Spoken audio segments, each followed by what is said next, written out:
फिर भी जो कहने का दास का आज जो उद्देश्य है ये ज्ञान कराने का, कि हम जिन सुविधाओं को एकत्रित करने में, जोड़ने में सारा जीवन लगा देते हैं और फिर भी हम भी छोड़ चले जाते हैं और बच्चों का भी पता नहीं हमारे सामने ही मृत्यु हो जाए, तो ये गंदा लोक है, ये लोक ठीक नहीं।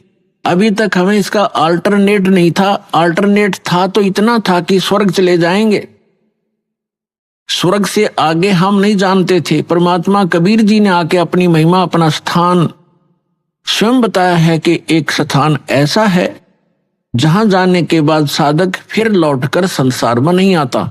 ये परमात्मा ने आके बताया 600 वर्ष पहले, और उसके बाद भी उस परमात्मा के सूक्ष्म वेद में वर्णित ये ज्ञान है जो परमेश्वर ने, कबीर जी ने स्वयं अपने मुख से बोला, जिसको कबीर वाणी कहते हैं, जिसको सच्चिदानंद घन ब्रह्म की वाणी कहा है, उसमें वर्णित किया मालिक ने, और हमारे वेद और गीता में वर्णित है।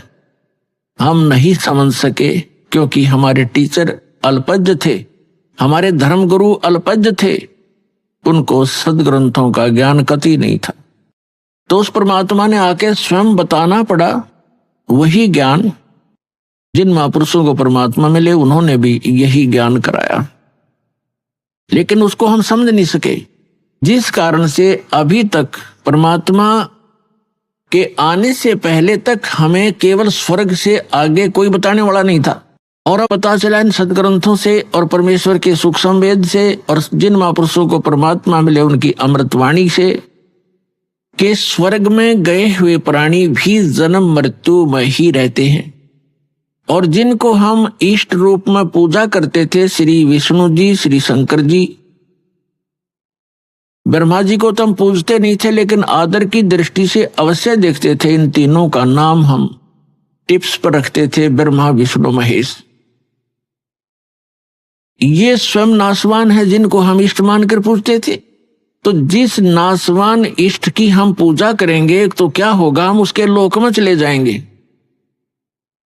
ये सामीप्य मुक्ति प्राप्त होती है, यानी अपने इष्ट के लोक में उनके समीप रहा करेंगे।